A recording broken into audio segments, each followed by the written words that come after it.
கோவை சரவணம்பட்டி பகுதியில் உணவு பாதுகாப்பு அதிகாரியாக பதவி வகித்து வரும் சக்திவேல் மீது லஞ்சம் கோரி மிரட்டல் என குற்றச்சாட்டு எழுந்துள்ளது. சரவணம்பட்டி பகுதியில் உணவுப் பொருள் விற்பனையில் ஈடுபட்டு வரும் சிறு வியாபாரிகள் மாவட்ட ஆட்சியரிடம் புகார் மனுவை சமர்ப்பித்துள்ளனர். அதில் அதிகாரி சக்திவேல் ஆய்வு நேரத்தில் உணவுப் பொருட்கள் மாதிரி எடுக்காமல் இருக்க லஞ்சம் கேட்கிறார் என்றும் கொடுக்க மறுப்பவர்களிடம் ரெய்டு நடத்தியுள்ளதாகவும் கூறப்பட்டுள்ளது. கடந்த வாரம் விஜயன் என்பவரின் கடைக்கு ஆய்வு சென்ற அதிகாரி ரூபாய் 5000 வழங்கினால் சாம்பிள் எடுக்க மாட்டேன் என்றும் ஒருவரிடம் தொந்தரவு செய்ய மாட்டேன் என்றும் கூறியதாக புகாரில் குறிப்பிடப்பட்டுள்ளது. கடைக்காரர் மறுத்ததையொட்டி மறுநாள் ரெய்டு நடத்தி ரூபாய் 2200 அபராதம் விதித்து ஜிபே மூலம் தனிநபர் எண்ணிற்கு பணம் அனுப்ப கோரியதாகவும் ஆனால் ரசீது 2000 ரூபாய்க்கு மட்டுமே வழங்கியதாகவும் தெரிவிக்கப்பட்டுள்ளது. மேலும் அதிகாரி உதவியாளரும் லஞ்சம் கேட்டு மிரட்டியதாகவும் இதனால் கடைக்காரர் மன உளைச்சலுக்கும் உள்ளாகியுள்ளார். பெரிய மால்கள் மற்றும் கார்ப்பரேட் நிறுவனங்களை தவிர்த்து சிறு கடைகளே குறிவைத்து பணம் வசூலிக்கப்படும் நிலை உருவாகிவிட்டதாக வேதனையுடன் தெரிவிக்கின்றனர். இதனால் தொழில் நடத்த இயலாமை, பாதுகாப்பற்ற தன்மை, அரசு அதிகாரிகளை நோக்கிய அச்சம் ஆகியவை அதிகரித்துள்ளன எனவும் புகார் மனுவில் குறிப்பிடப்பட்டுள்ளது. இதை தவிர்க்க வேண்டும் என்றும் நடவடிக்கை எடுக்க வேண்டும் என்றும் மாவட்ட ஆட்சியரிடம் வேண்டுகோள் விடுத்துள்ளனர்.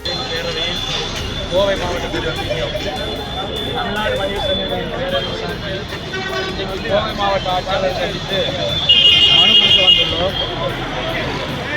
அதாவது கடந்த 30 ஆண்டுகளுக்கு முன்பாக கோவை மாவட்டத்துக்கு உட்பட்ட பகுதியில் தொழில் செய்ய வேண்டும் என்று சொன்னால் அரசியல் கட்சிகள் தேர்தல் நிதி, டொனேஷன் கேட்டு மற்றும் பொதுநல அமைப்புகள் டொனேஷன் கேட்டு கொடுக்கவில்லை என்றால் கடைகளை அடித்து வரும்போது இது போன்ற கடைகளில் ஈடுபடுவார்கள். நாங்கள்லாம் கடையை காலி பண்ணிட்டு ஓட வேண்டியிருக்கோம் அந்த பகுதியிலிருந்து. இது இப்பொழுது மாறி உள்ளது. இப்போது சூழ்நிலை என்னவென்றால் உணவு பாதுகாப்பு அதிகாரிகள் ஒவ்வொரு கடைக்கும் ஆய்வு கண்டு சென்று அரசு உத்தரவிட்ட வேலைகளை செய்யாமல் அவருடைய குடும்ப ஆதாயத்துக்காக ஒவ்வொரு கடைகளுக்கும் சென்று உங்களிடம் நாங்கள் ஆய்வு மேற்கொள்ளாமல் இருக்க வேண்டும் என்று சொன்னால், நாங்கள் சேம்பல் எடுக்க வேண்டாம் என்று சொன்னால் எங்களுக்கு நீங்கள் பணம் கொடுங்கள் என்று வெளிப்படையாக பேசக்கூடிய ஒரு பயங்கரமான ஒரு சூழ்நிலை இன்றைக்கு கோவை மாவட்டத்தில் இதை மாவட்ட ஆட்சியாளர்களுடைய கவனத்துக்காக நாம் கொண்டு வர இருக்கிறோம். இது போன்ற பல சூழ்நிலைகள் பல இடத்தில் இன்றைக்கு நிலவி கொண்டிருக்கிறது. உணவு பாதுகாப்பு அதிகாரிகளுக்கு அரசாங்கம் சம்பளம் கொடுக்குது. அந்த சம்பளம் அவங்க நல்லாவே போதும். அப்படி போதவில்லை என்றால் அவங்க தாராளமாக என்ன பண்ணலாம், அரசிட்ட கோரிக்கை வைத்து எங்களுக்கு சம்பளம் பத்தன்னு சொல்லலாம். அரசாங்கம் நல்ல சம்பளம் கொடுக்குது. இல்லை அவங்க கடன் அரசாங்கம் கடன் வச்சிருக்கா அவங்களுக்கு, இல்லை அவங்களுக்கு ஏதாவது பாக்கி தொகை வச்சிருந்தா அவங்க கேட்டு வாங்கலாம், போராடலாம். அவங்க உரிமைக்காக அவங்களோட வருமானம் பத்தெல்லாம் போராடலாம் உணவு பாதுகாப்பு அதிகாரிகள். அதை விட்டு எங்களை போன்ற ரொம்ப அடித்தட்டு மக்களிடம் உணவு நாங்கள் ரெய்டு நடத்துகிறோம்னு சொல்லி எங்கிட்ட இந்த மாதிரி 5000 கொடு 10000 கொடுன்னு சொல்லி வாங்கி எங்களை கட்டாயப்படுத்துகிற இது இன்றைக்கி பரவாயில்ல ஒவ்வொரு இடத்துலையும் ஆடியோ வீடியோலாம் பதிவாகிற அளவுக்கு பெரிய பயங்கரமான வகையில் வந்துட்டு இருக்குது. இதை கண்டித்து நாங்கள் மனு கொடுக்க வந்திருக்கோம். அது மட்டும் இல்லை, இன்றைக்கி கோயம்புத்தூரில் பார்த்தீங்கன்னா சின்ன கடை பெரிய கடை எடுத்தாக்கா 2 கேட்டகரி லைசன்ஸு. ஒன்று 100 ரூபா லைசன்ஸு, அதை வச்சா 2000 லைசன்ஸு. இந்த 100 ரூபா லைசன்ஸு பார்த்தாங்கன்னா 3600 ரூபாய்க்கு ஒரு நாளைக்கு மேலே, அதாவது வருஷத்துக்கு 12 லட்சம் ரூபா வியாபாரத்துக்கு மேலே பண்ணுறவங்க 2000 ரூபா, அது கீழே பண்ணுறவங்க 100 ரூபா லைசன்ஸ். அப்படி பார்த்தாச்சுன்னா இன்றைக்கி 2000க்கு மேலே வியாபாரம் பண்ணக்கூடிய பெரிய பெரிய மால்கள், ரிலையன்ஸ் கம்பெனி, இவங்க அதாவது பார்த்தாச்சுன்னா எங்களை மாதிரி சின்ன வியாபாரிகளுக்கும் அதானி அம்பானி போன்றவர்களுக்கும் ஒரே உரிமை தான் வருது. 3600 ஒரு பெரிய விஷயமே கிடையாது. 3600 ரூபாய்க்கு எல்லாருமே வியாபாரம் பண்ணுறாங்க. அதுலேருந்து 1 கோடி ரூபாய் வியாபாரம் பண்ணாலும் அது 2000 லைசன்ஸ் தான். அவங்களும் நாங்களும் ஒன்றா. அப்படிப்பட்ட இடங்களுக்கு போய் இவங்க ரைடு பண்ணட்டும். ஆனால் அப்படிப்பட்ட பெரிய நிறுவனங்களுக்கு எந்த உணவு பாதுகாப்பு அதிகாரியும் போகிறதே கிடையாது. எங்களை மாதிரி சின்ன வியாபாரிகளை நசுக்கி எங்களை சீரழித்து கொண்டிருக்கிற இந்த விஷயத்தை நாங்கள் மாவட்ட ஆட்சியாளரோட கொண்டு வந்திருக்கோம். அது மட்டும் இல்லை, சரவணம்பட்டியில் சக்திவேல் அந்த இன்ஸ்பெக்டர் தான் மிரட்டி எல்லாத்தையும் பணம் வாங்கிட்டு இருக்காரு.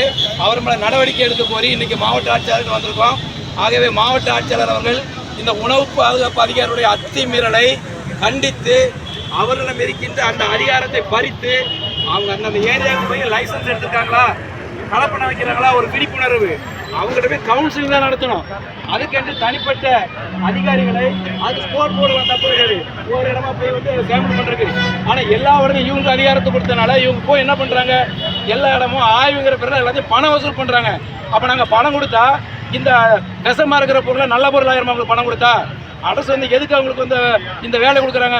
விஷம் உள்ள பொருளை விற்கக்கூடாதுன்னு தான் அவங்கள ரைடு போச்சுறாங்க. ஆனால் அவங்க எங்ககிட்ட பணம் வாங்கிட்டு எங்களை விற்கிச்சுன்னா அப்போ நாங்கள் விஷத்தை கொடுத்தா கவர்மெண்ட் ஏற்றுக்கிடுமா அப்படிங்கிறத எங்கள் கேள்விக்குறி.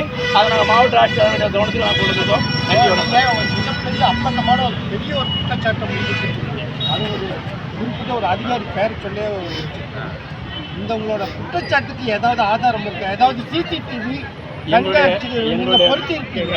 உங்களுடைய கடைகள் எல்லாம் வந்து இன்னைக்கு கண்காணிப்பு கேமராக்கள் இருக்கு, இல்லைன்னு சொல்றது. அந்த மாதிரி அவங்க வந்து உங்ககிட்ட தொல்லை பண்ணக்கூடிய சிசிடிவி கண்காணிப்பு கேமரா காட்சிகள் ஏதாவது வச்சுருக்கீங்களா? ஒரு நாளைக்கு மேலே கடைக்கு வர்றாரு, சிசிடிவி கேமரா சொல்லிட்டு இருக்கு. வந்து என்ன பண்ணுறாங்க அப்படின்னா, கட்டி நான் உனக்கு லைசன்ஸ் எடுத்தேன், அதாவது ரைடு நடத்துறது 1 வருஷம் நான் உனக்கு வரணும், எனக்கு 5000 கேட்குறாரு. நான் எல்லா பொருளும் நல்ல பொருளாக தான் வச்சுருக்கேன், நான் உனக்கு ஏன் தரணும் அப்படின்னு சொல்லியாச்சுன்னா நீ பணம் தரணும், நாளைக்கு ரைடு வரணும்னு சொல்லிட்டு போகிறாரு.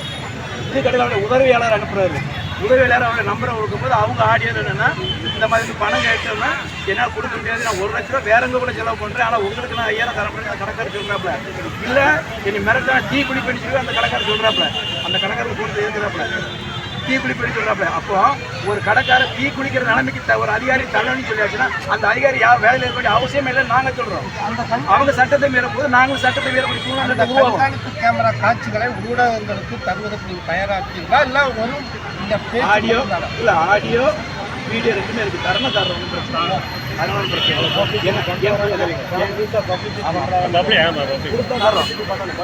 அது மட்டும் இல்லை, இன்னொரு விஷயம் என்னன்னா 2000 ரூபாய்க்கு, அதாவது அவர் என்ன பண்றாரு, மறுநாள் என்ன பண்றாருன்னா கேரி பேக்கு கவர் இருந்துச்சு எடுக்கிறாங்க 350 ரூபா. 350 ரூபா அப்படின்னா மாநகராட்சி ரூல் பிரகாரம் ஒரு 500 ரூபா ஃபைன் போடலாம், அவ்வளோதான். இதில் என்ன பண்ணால் 2200 ரூபா ஃபைன் சொல்றாரு. 2200 ரூபா ஃபைன் போடும்போது அவர் என்ன பண்றாரு அப்படின்னா, ஒரு ஜிபே நம்பர் இருந்து அவர் அனுப்பிச்சிருக்காரு அமௌண்ட். அந்த ஜிபே வந்து அதாவது கவர்மெண்ட் கருவூலம் கிடையாது.